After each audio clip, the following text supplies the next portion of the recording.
அனைத்து திறமைகளை வளர்த்துள்ள இன்னும் ஃபைனான்ஸ் போன்ற ஃபைனான்ஸ் இருந்தது. பாடல் வரைதல் எனும் பேச்சு போட்டி, பாட்டு போட்டி, நடன போட்டி, நாடக போட்டி அத்தனை அவ்வப்போது அமைத்து தந்து அவைகளெல்லாம் அவர்கள் திறமை மிக்கவர்களாக திரள தேவையான வாய்ப்புகளை அமைத்து தருகின்றோம். அது மட்டுமன்று அவ்வப்போது மாணவர்களுக்கு இந்த வளர்ச்சி பருவத்தில் வரக்கூடிய சில மன சோர்வு நலன்கள் இருந்தால் அதை போட்டுக் கொள்ள அவர்களுக்கு தேவையான கவுன்சிலர்ஸ் 2 பேர் ஃபுல் டைம் கவுன்சிலர்ஸ் இங்கு அமைத்துக் கொடுத்திருக்கிறார்.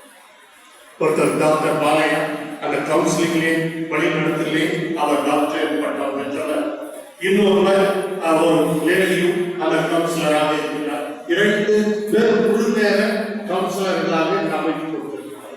அவர்கள் வழியை கவுன்சிலிங் தான், மாணவர்களை வழிநடத்த நெறிப்படுத்துவதால் அவர்கள் தனியாக சென்று எப்பொழுதாவது அவர்கள் மனச்சோர்வு இருந்தால் பிரச்சனை இருந்தால் அவர்கள் அணுகி கலந்து முறையாகி அவர்களுடைய பிரச்சனைகளை மூட்டிக் கொள்வதற்காக நாம் இதை அமைத்துக் கொடுத்திருக்கிறோம். இன்னும் மாணவர்கள் நாம் முன்னே கூறியது போல ஒவ்வொரு மனிதனும் சமுதாயத்துக்கு ஒரு அங்கத்தினம் என்பதை மறந்துவிடக்கூடாது. இந்த காலத்துல எல்லாம் CSR சொல்றோம், கார்பரேட் சோசியல் ரெஸ்பான்சிபிலிட்டி. இந்த இண்டஸ்ட்ரி கம்பெனிகளுக்கெல்லாம் சமுதாய உணர்வு கண்டு சமுதாயத்துக்கு அவங்க ஏதாவது செய்ய வேண்டியதெல்லாம் செல்லப்படலாம். அதை அவ்வப்போது நாம் இன்னும் அவர்கள் அறிவியல் சிறந்து விளங்க வேண்டும், அறிவு வளர்ச்சி நாளுக்கு நாள் பெற வேண்டும் என்பதற்காக வகுப்பறையில் மட்டும் கற்றுத் தருவதில்லை, தரமிக்க பேராசிரியர்கள் மட்டும் நாங்கள் அமைத்து தரவில்லை. இன்னும் அதற்குரிய சூழலை சிறந்த நூலகத்தை நீங்கள் இடைவெளி நேரத்தில் சென்று பார்த்தால் தெரியும். பரந்து விரிந்த நூலகங்கள்,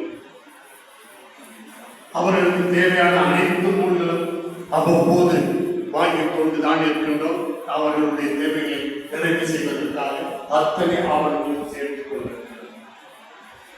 இது அவர்களுடைய அறிவுத்திறனை வளர்த்துக் கொள்ள இந்த கல்லூரி முன்னாள் மாணவர் என்று போற்றப்படும் டாக்டர் APJ அப்துல் கலாம் அவர் செல்லுபடமெல்லாம் இந்த கல்லூரியில் தான் பெற்ற அனுபவத்தை பற்றி அவர் எந்த வகையிலாவது குறிப்பிடாமல் இருப்பது.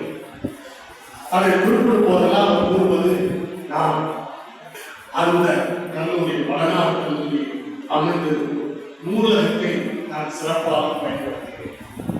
அப்பொழுது கூட இந்த பெரிய நூலகங்களை அங்குதான் இருந்தது. அவர் கூறுவார், நேரம் கிடைக்கும் போதெல்லாம் நூலகத்தில் இருப்பேன்.